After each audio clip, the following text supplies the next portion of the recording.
Actor Emeka Ike, whose troubled home has been in the news of recent, took a new turn as new revelations were made.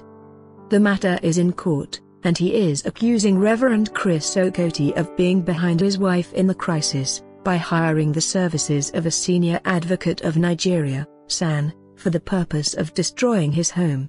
I have been saying no comments because I have taken time to see what could be saved about the marriage. Before now, I have maintained silence because I have to save the image and the future of my children. The problem of a divorce is not the pleasure of the man alone, it is also not the convenience of the woman alone, it is more of the children. I came from a home where my father and my mother lived together, and he never for one day beat her. I don't want my children to be embarrassed, so I kept mute for over 2 years now. So, when people ask, I say nothing is happening, accepting everything to make somebody reasonable. You begin to ask questions, what is happening, and who is really interested in getting away with something evil in a decent society? I have not been doing anything illegal or illicit.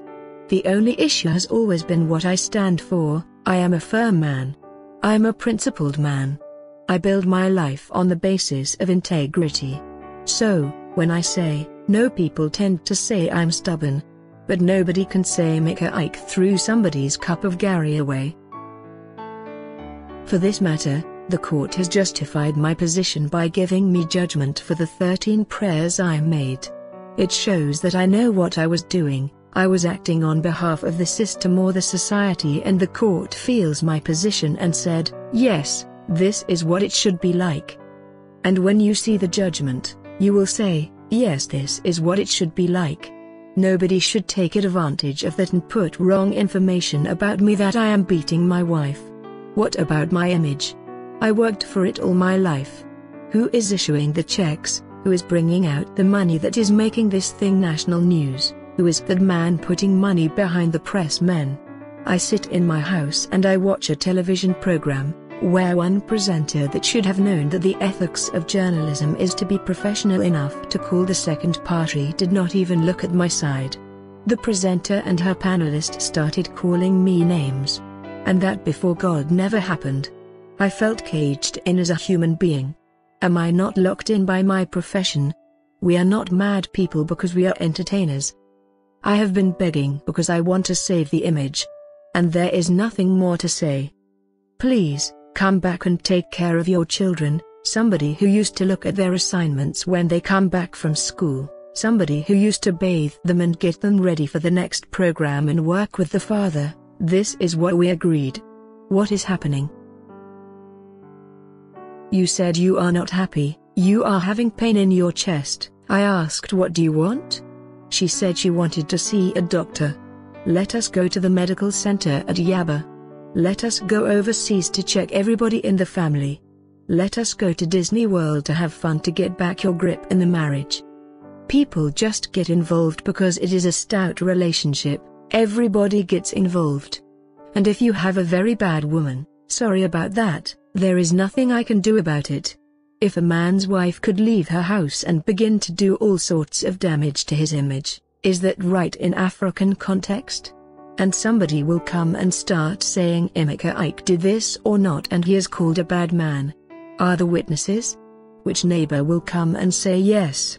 You don't just wake up and say, constant abuses and then it goes viral, and a man begins to sponsor it, and every media house is reporting it as if it is big news, and that is a bad image battery.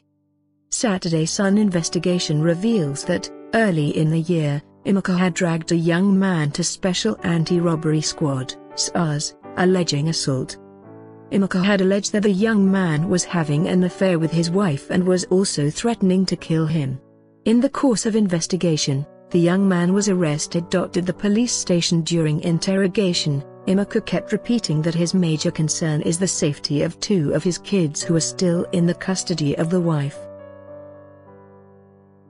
He said that he wanted all his children to grow in his house in Abuja under the care of his mother who lives with him. He alleged that his wife, Suzanne, decided to walk out of the marriage. He claimed that he was still interested in the marriage, which he alleged was in turmoil because of the bad attitude of his wife and her irresponsible friends.